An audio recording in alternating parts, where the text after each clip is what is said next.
Massachusetts Economic Development Council, which is a statewide economic development organization that has been in existence for over 50 years.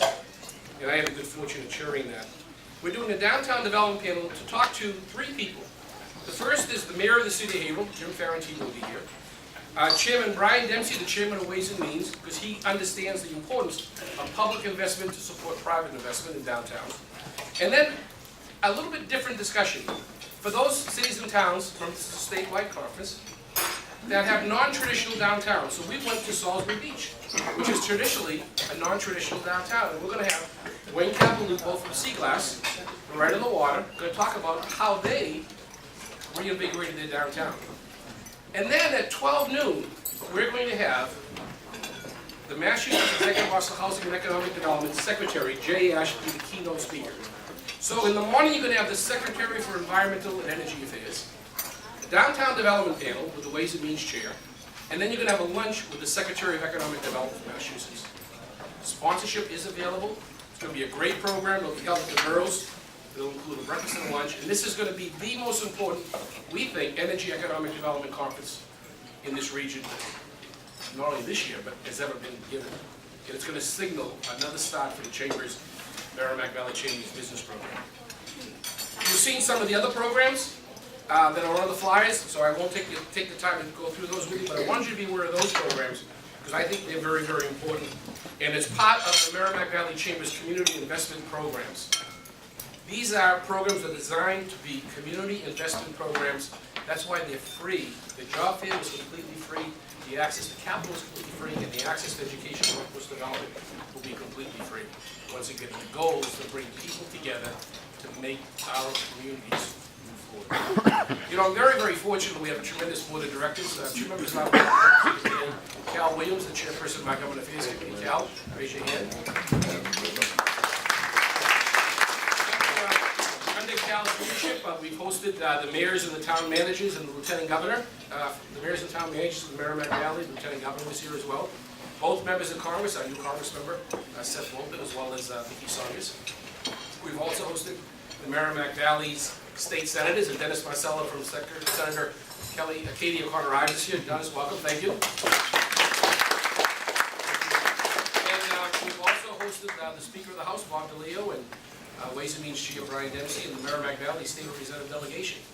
You know, we believe in working together with business and industry and government, because that's how things get solved. That's one reason why I think the state auditors have been so successful in the role.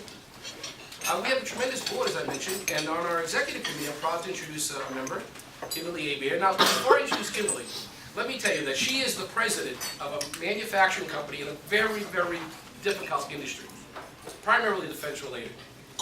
Now, I had an opportunity to be with her at a meeting the other day in her office with some people, and I said, Kimberly is not just the president in name only, which I think many people, when they hear women-owned business, president of a women-owned company, believe. Kimberly was talking about things that I had no clue what they were, but I knew she did. And that's what women-owned business companies, that's what women in business program is all about. To encourage the development of women in business, women in government, women in private industry, to move forward for success, and to lead our industries and our businesses into the new century. So whether it be through mentorship, awareness, the opportunity to bring you all together and say it's okay for us to work together and lead one another, that's what this program is done, I think. So we're going to ask Kimberly, who's also a member of our executive committee of the Chamber's Board of Directors, to introduce the state auditor. Please give her a round of applause.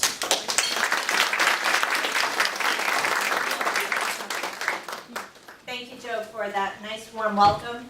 I have to tell you, to see a room full of people at a Women in Business event is so wonderful. And I want to encourage everybody today, the Women in Business program always builds in 10 or 15 minutes worth of questions. So I encourage you at the end of the program to ask as many questions as possible. And when you ask those questions, try to bring a tidbit back home with you, back to your office today on something that can help build your goals, something that you're trying to do. Ask the auditor anything in that scope that might help you. I've gained so much from events like this and programs like this, and asking other women in business, how did you do this, or what did you do when you had a challenge? So please, I encourage everybody to do that. Large thank you to the China Blossom for hosting us today. They always do a wonderful job, so thank you very much. I want to introduce today to you Suzanne M. Bach. She's our 25th Auditor of the Commonwealth, one of the 6 constitutional officers in Massachusetts, and the first female to serve in this role in the state's history.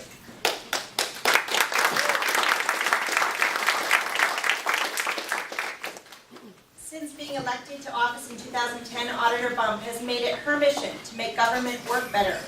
To her, better government means government that is more effective, more efficient, more accountable, and more transparent. To model the behaviors she expects in government, Auditor Bump has implemented the highest standards of professionalism and performance for her office and strives for innovation through the use of emerging technologies. Upon taking office, Auditor Bump was able to lead her office in just 3 years, from failing an outside review from the National State Auditors Association to receiving its highest rating in 2014. That takes true leadership. Prior to her election, Auditor Bump served in Governor Deval Patrick's cabinet as Secretary of Labor and Workforce Development and had represented the town of Braintree for 8 years in the House of Representatives. In the private sector, she worked as a business advocate, legal counsel, and has sat on the boards of numerous nonprofit organizations, including the South Shore Chamber of Commerce and St. Francis House. Auditor Bump currently chairs the Municipal Finance Oversight Board, serves on the board of the Public Employee Retirement Administration Commission, the Massachusetts Teachers Retirement System, and is the immediate past president of the Association of Governmental Accounting's Boston chapter. A native of Whitman, Massachusetts, Auditor Bump attended Cardinal Stallman High School and is a graduate of Boston College and Suffolk University School of Law. She now lives in Great Barrington with her husband, Paul McDevitt. Please, put your hands together and let's welcome Auditor.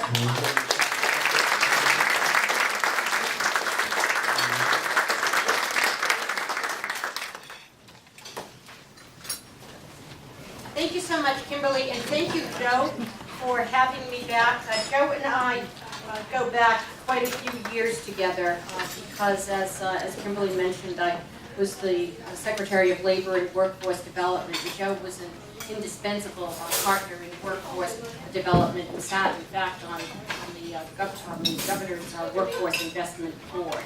Let me just see if this is at the right height. Is this working for you all? Okay, thanks. Yeah, I just need to keep speaking into it. All right. I am really glad to be here. Some of you might have been in the audience last year when I spoke. So in order to get some sort of balance in my presentations, I'm going to pick up on something that Joe had suggested to my staff and not spend so much of my time talking about the work of my office. I'll be happy to do that in the question and answer period, and instead talk a little bit about how I developed my career so that I'm in this position now. And then I really have to give a chuckle because Joe also said that he wanted me to speak about work-life balance and how I achieve work-life balance. Well, frankly, I get asked that question a lot, and particularly by young women who are thinking about their own careers, and particularly their own careers in politics. And frankly, I don't really know that the scales are in equilibrium here. I have to say that in spite of my best efforts, my scales of work and life are really heavily weighted towards work. And I know that, in the abstract, that could be seen as a detrimental thing. That could be a negative in my life. But I'm really fortunate that the work that I do has great meaning for me. And I'm able to express my values through it. And when you are in that fortunate position, then you seem to go that extra mile. You're willing to work that other event, take on that other responsibility into your agenda, and you are really fortunate when you're able to find something that is both fulfilling and also pays the bill. And I'm sure that I'm not the only one in the room who's been able to find that sweet spot when something that you are passionate about is something that that actually pays a living wage. So I'm able to work all of these things together, not because I am a superwoman, I certainly am not. I'm able to do it because I have support that I can count on every single day. Have you ever heard of Rosabeth Moss Cantor? Rosabeth Moss Cantor is a distinguished Harvard Business School professor. She's a management consultant. She is an author. And I was listening to her a couple of years ago when she was being honored by an organization. And she was talking about women in leadership positions, not just in government, but women in leadership in general. And she said that she was asked when she was on a panel, what is it that men can do to help women achieve positions of leadership? She had a two-word answer to that question. The laundry. Men can do the laundry. And what she's saying isn't just that you need to have someone with whom you can share chores or share parenting. You need somebody who can help share your aspirations and share your struggles. And I'm really fortunate that in my life I have someone like that. In fact, my husband is my biggest cheerleader, and I really do think that one of the reasons that I'm standing in front of you today is that for 25 of the 35 years that we've been married, he has done the laundry. It has certainly made a big difference in my life that he sees his role as part of a team as broadly as he does, and is willing to get involved in the nitty-gritty. So let me tell you about my experience in politics, because it started when I was still in college. You heard that I went to BC. I did so as a commuting student. I was still living at home, and two women from my neighborhood invited me to get involved in the political campaign of another woman, a friend who was running to be Whitman's first female member of the Board of Selectmen. No one thought in terms of mentor-mentee relationships, but that's exactly what I found in these two women who opened up a whole new world for me. I had no idea at that time that it was going to actually land me in government, or certainly in political office, though that is the path that they put me on back in the late 70s. But I said my aspirations weren't there. You know, I had an interest, but I didn't have aspirations. And I was blown away by some of the people that I met, though, who did have those kinds of aspirations. There was one guy, young guy, grad student on that same campaign, and I couldn't believe that he would actually say something like, you know, I intend to run for and be governor one day. Here I am, I'm in my 20s, I'm a woman, I haven't even finished college, and here I was hearing a peer state such a bold intention. It wouldn't have occurred to me to first of all have that idea that you were going to do that, and then to actually say it to people so that they could hear what you said and judge you. That was something that was incomprehensible to me at that time. But that initial introduction into politics and government really awakened a deep interest in me in using this as a means to contribute to my community, because that is what I knew I wanted to do, though I had no idea how it was that I was going to do it. And that those volunteer activities led to a job at the State House as an aide to a state representative. It was a great experience working in the State House, and again, I was fortunate that that I worked with a woman. She was many years my senior. We did not necessarily share political views, particularly on social issues, but I learned so much from her about how it is that you communicate with other people and win them over to your side, how you develop working relationships, not just with people that you agree with. That is so easy, but to develop working relationships with people that don't agree with you at all, and in fact are trying to go in the opposite direction from that in which you want to go.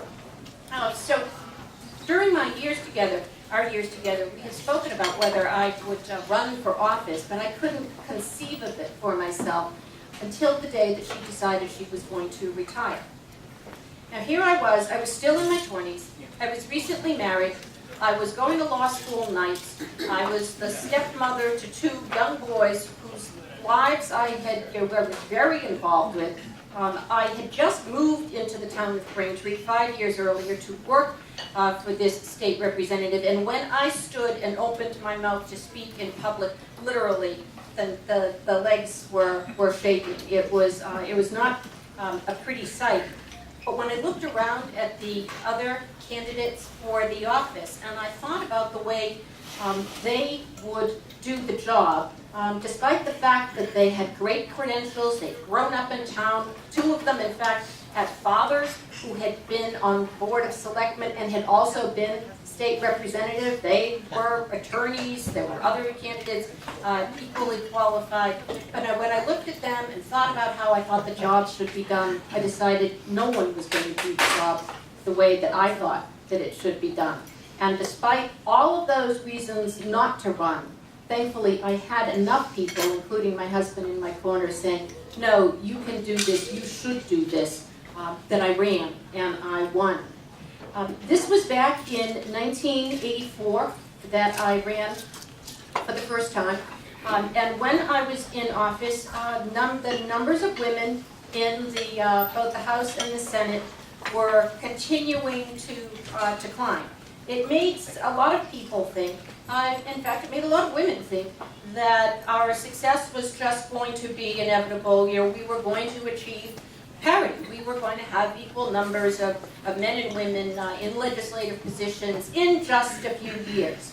But it didn't work out that way. The number of female state legislators in Massachusetts actually peaked in 2003 at 53 out of 200. It slid down, and now we've started to make our way back up. This year we are 51 out of 200 members combined in the House and in the Senate. You see some change in the demographics in the statewide offices. Now there are 4 of us, constitutional officers, who are women. The Lieutenant Governor, the Attorney General, the Treasurer, and myself. We now have 2 members of Congress in Massachusetts out of the 10 who are female, Catherine Clark and your Congresswoman, Nikki Songus. But still, across the nation, only 17% approximately of members of the Congress are women, and it's about the same ratio of governors who are women as well. It's not because we don't run, or rather we can't win. In fact, we have as good a chance of winning when we run as men do. The problem is that we don't run. There are lots of reasons for that have been researched and support sort of the anecdotal evidence that we all have, that we all see, and that is that women are a little less inclined to take very public risks, big risks in public. We feel a little more tied to our obligations at home and with our kids. But the other problem is that we are also less inclined to see the leadership potential in one another. I mean, no slight to you guys, but you will have 2 guys sitting watching their kids play soccer One of them will say, you know, Charlie is going to resign from the Board of Selectmen. He's not running again. You know, you should do it. And Ed would say, well, yeah, you know, I've never really thought of it, but you're right. I'm going to do it. You help me, and we'll get so-and-so. Women don't, it doesn't work that way with women. Women need, studies show, at least 7 other people to tell them they should run for office before they will even seriously consider it. Partly it's because we don't have a lot yet of role models for how to do it. But more fundamentally, it's because we don't tend to support one another as readily as the men do. We just don't see that leadership potential. We haven't been socialized to see ourselves as leaders in those environments as men do. And you should think about that the next time you lament the number of women who are holding public office. Think about what it is that you have done to encourage them. I mean, it goes back to what Kimberly was saying about learning from one another and supporting one another. It's the same in the political and governmental world as it is in the business world or in community life. The phenomenon, the dynamics are just the same. There are lots of organizations now that didn't exist when I was first getting involved in politics to encourage and train women, not just to run, but to manage campaigns, to do the fundraising that is necessary to help other women make history. So our numbers haven't improved very much. Our progress on some issues has, but not across the board. Yeah, I was just part of a press conference in support of legislation that Massachusetts state legislators are filing around paycheck fairness. I'm sure that you have heard about paycheck equity at the national level.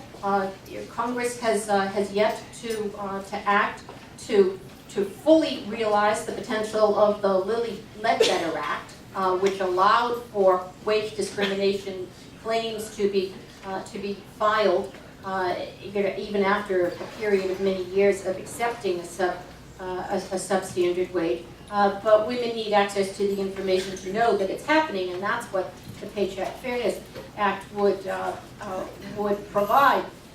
So, because Congress has enacted, the state members of the state legislature are offering up their own bill, and I spoke in favor of it the other day just by telling a little story. I went to a conference of state auditors, comptrollers, and treasurers a few years ago. With a crowd like that, you know that it was a really swinging time. And I found myself, though, captivated at one of the receptions that we went to by an exhibit. It was taking place at the Museum of Flight, just outside Seattle. It's the old Boeing aircraft factory. And this exhibit told about how because of the lack of available men in World War II, the United States government had to finally allow women to come into the ranks of pilot. They hadn't wanted to. Women were already flying planes in England. There was resistance here in the United States, but finally they let women join the ranks. And you may remember hearing about WASPs, Women's Air Force Service pilots, from World War II. And I had heard of them, but I didn't really understand what it was that they did. They trained right alongside the men. They flew.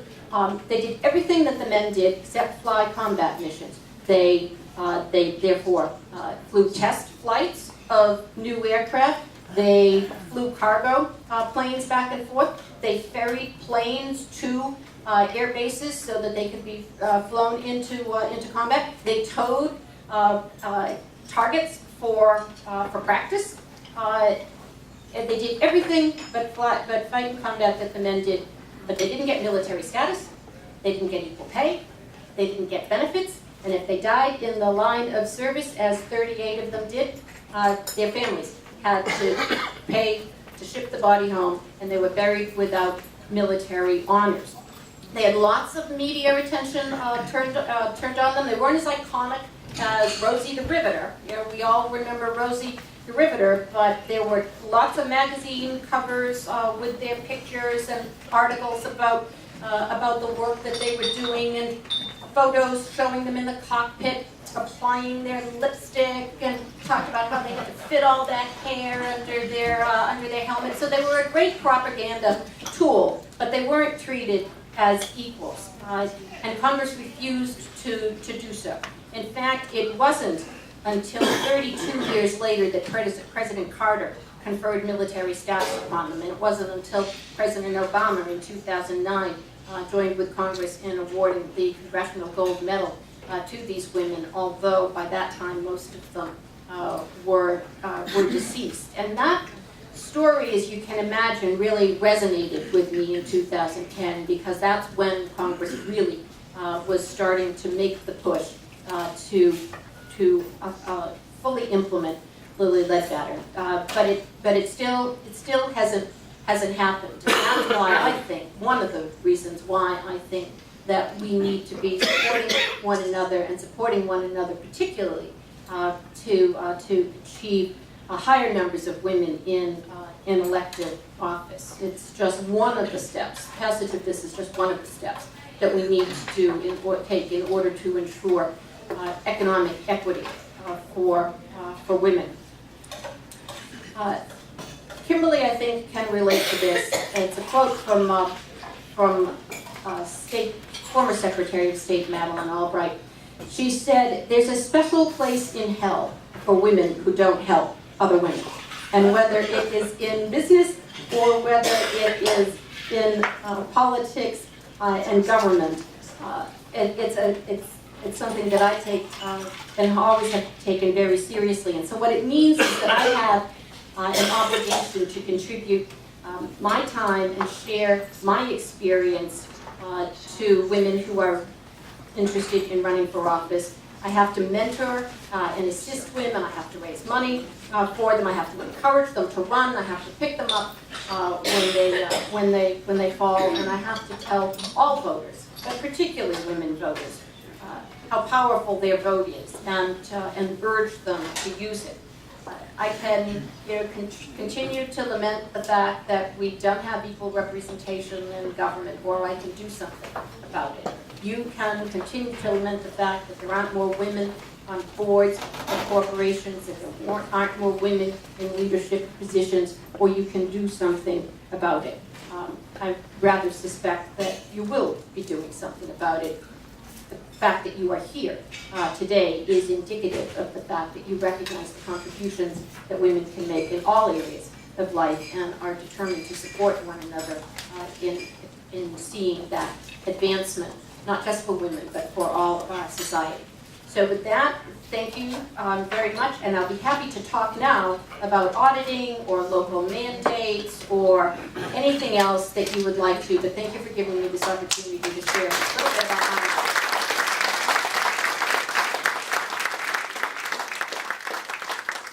Who's got the first question for Auditor Bump?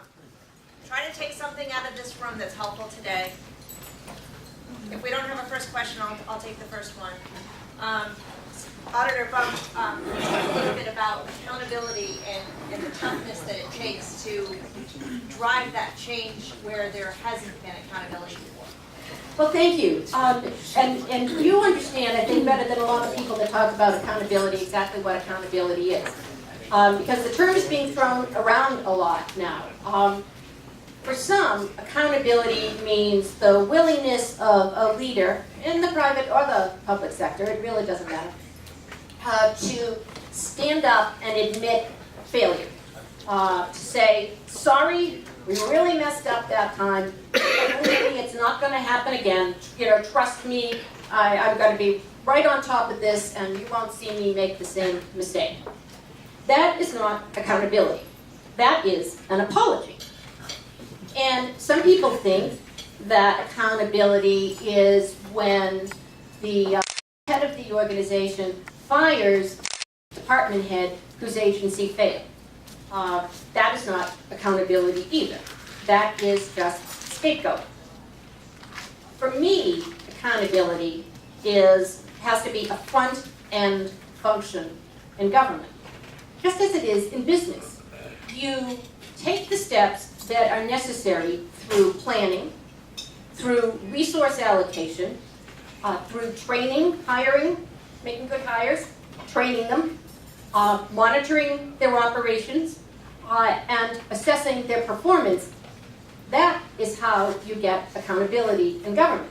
Those are business practices. So many people say government should operate more like a business, and too many people in government say, no, the goals are different. There are a lot of practices, including those that I just mentioned, that have to be staples of governmental practice, just as they are in business practice. We see the results of a failure to invest in accountability in the disaster that was the MBTA this year. What happened this year with the MBTA, its inability to run for days on end and for commuter rail weeks on end, that couldn't have been predicted. No one could have predicted that we were going to have that much snow that was going to have such a disabling effect. It couldn't have been predicted, but it could have been prevented. It could have been prevented through long-term planning, sticking by a sound fiscal plan, investing in the operations, maintaining the equipment. All of those things could have prevented what couldn't have been predicted. And it's a lesson that has been hard in the learning. I hope, though, that it is going to be truly implemented, though, in whatever solutions the governor and the legislature come up with, and that we don't have more buck passing, that we don't have more sham solutions, and that we get honest about what it's going to take to deliver the kind of service that we need to, and how it is that we are going to finance it. Because for years, there hasn't been an honest conversation about that, and it's about time. And so that's the message, that message of accountability being a front-end function in which you have to invest in government. That's the message that I bring with my audit work.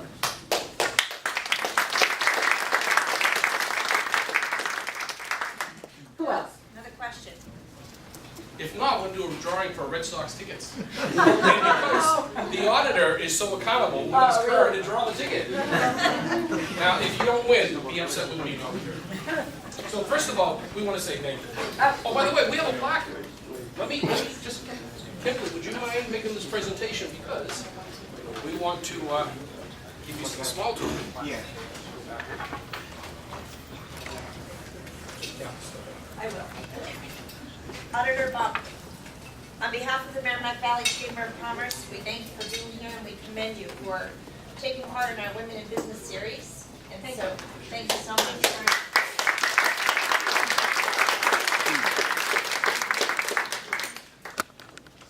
Now we have two raffles, if I may. The first is courtesy of our internet telephone. This is